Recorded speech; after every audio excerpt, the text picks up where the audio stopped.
come on.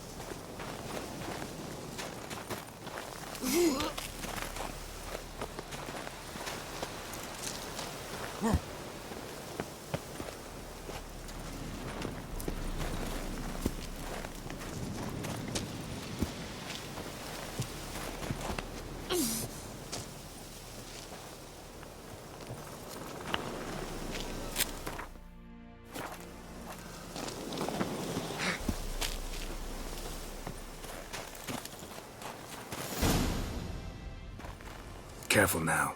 This is no time for you to lecture me. Ciri, wait. There's something in the... We really don't need to play hare and hounds. Ciri!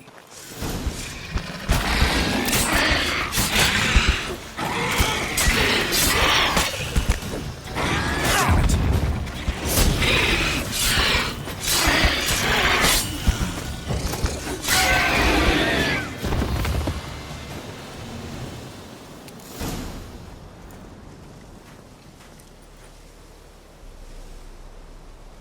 What? A hair faster.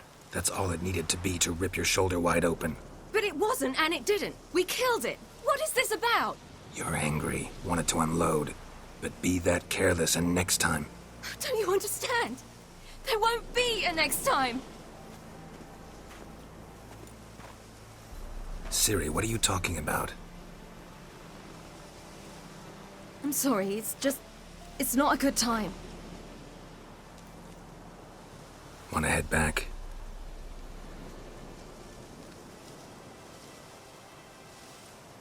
All right, enough. Let's go fishing.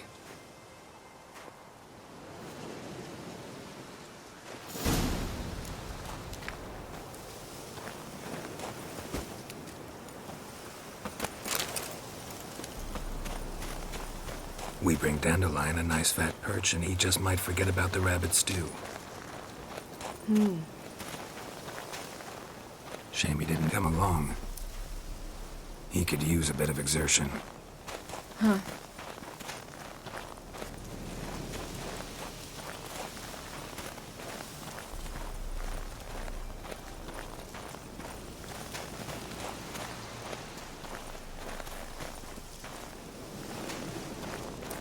Ice shouldn't be too thick here. Uh-huh. How exactly do you plan to catch anything? You'll see.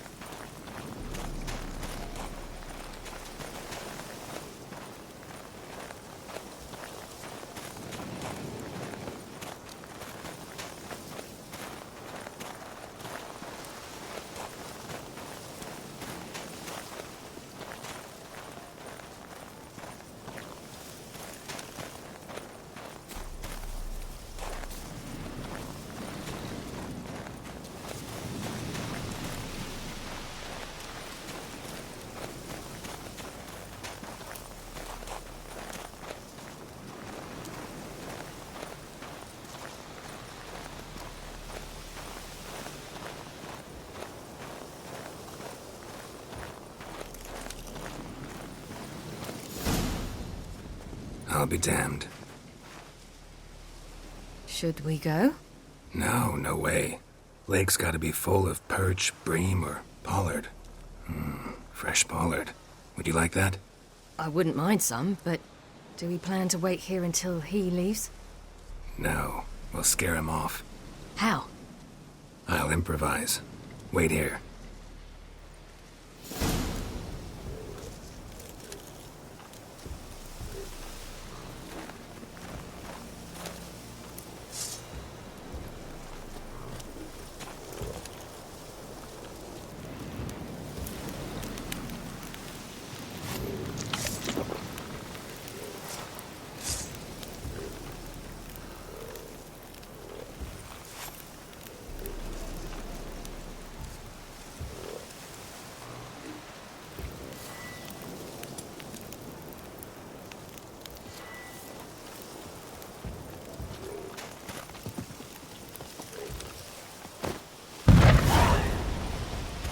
An old witch's trick for tough winters.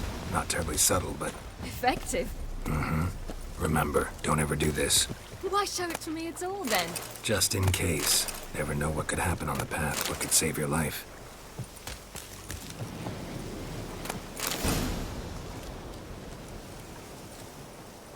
All right, let's go. Who taught you that? Vesemir. A long time ago.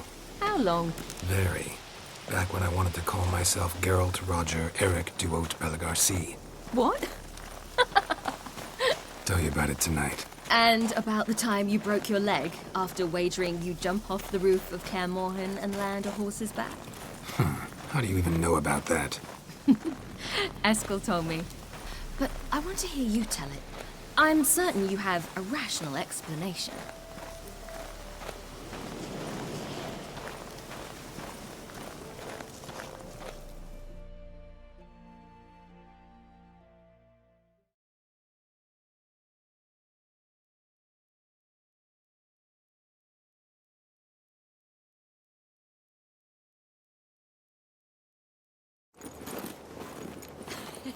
You never gave me piggyback rides at Kaer Morhen, remember? Vesemir was the only one willing.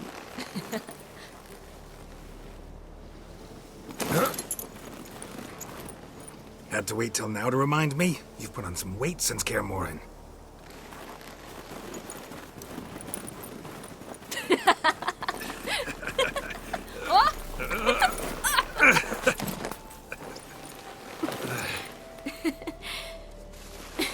Hey.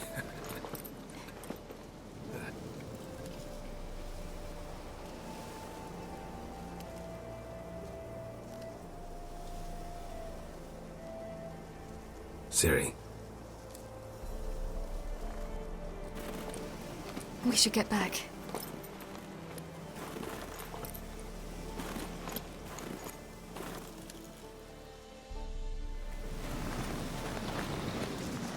Remember me training on the pendulum? How I feared I'd never manage, yet you forbade me from giving up. I was black and blue practically all the time. That pendulum was a nightmare. How can I forget? Those months at Kaer Morhen, they passed so quickly. I wish we'd spent more time together then.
Almost managed to forget it was today.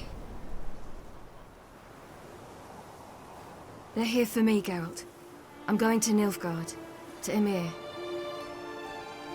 I know you didn't expect this, but in Vizima, my father and I spoke for long. Argued, really, and parted. Then a messenger came with a letter. I didn't say anything at first because I wasn't sure, and then I realized I had to stop fleeing. I realized that if I wish to change anything, I cannot do so hunting monsters round forgotten villages. I must do so from there, from Nilfgaard.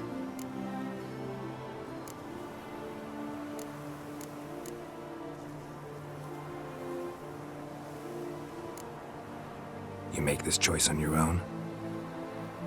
If you mean to suggest Yennefer had anything to do with this, then the answer is no. Great. She even know? No. And I'd prefer she not get involved this time.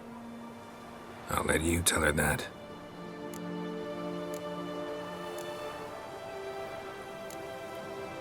Is this what you want? Yes. You'll not try to stop me. Take me to the Blue Mountains by force. Traveled half the world to find you, but I never intended to force anything on you. I know. You'll be fine. You're a Witcher. We needn't say goodbye.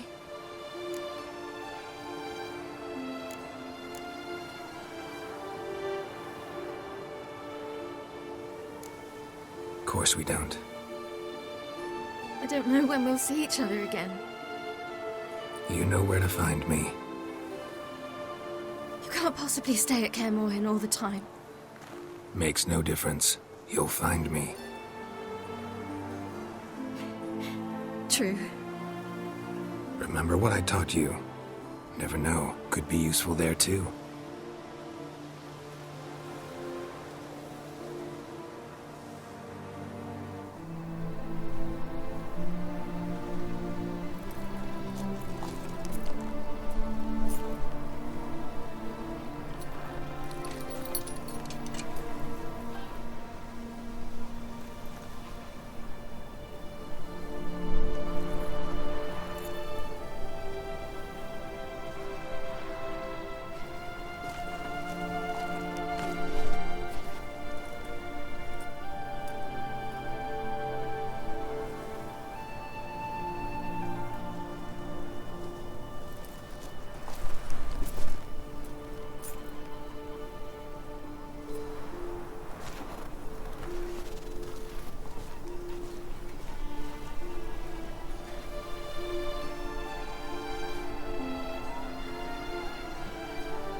The Third Northern War ended. The invader from the south achieved complete victory. Robbed of Radovid's tactical genius, the northern realms could not withstand Ymir's countless legions. Black banners appeared over Novigrad and all Redania. Weary of rebel raids, Ymir Varemris conceded, restoring Temeria as a realm in liege to the Empire. When the guerrillas laid down their arms, the Emperor shifted his forces to other fronts. Through Nilfgaard's victory, Temerians got their country back, and history once again proved a consummate trickster. Having dealt with Radovid, Ymir of Varemris did the same with enemies domestic. The Emperor's loyal spies named all who had conspired against him, traitors, soldiers, and aristocrats alike. Though their mutiny had only been a murky plan, the Emperor showed no mercy, as was his wont. While the continent bled engulfed by war, Skellige bloomed under Ceres's enlightened rule. Unlike those who had come before her, the young queen did not raid foreign shores, looking instead to her people, tending to her land. The island-bound nation prospered, though its fangs of yore were dulled. After years in exile, Ciri returned to Nilfgaard, her paternal home, where Ymir prepared to name her his successor. The woman had the necessary qualities. From her father, she'd inherited an empress's political instincts. From Geralt, she had gained a sense of simple human decency. Few monarchs boast both traits, which is quite a shame. Hard as it may be to believe, Geralt planted roots in faraway Kovir. He and Triss settled down, their home warm and smelling of freshly baked cakes. Guests were always welcome, no matter the day or the hour.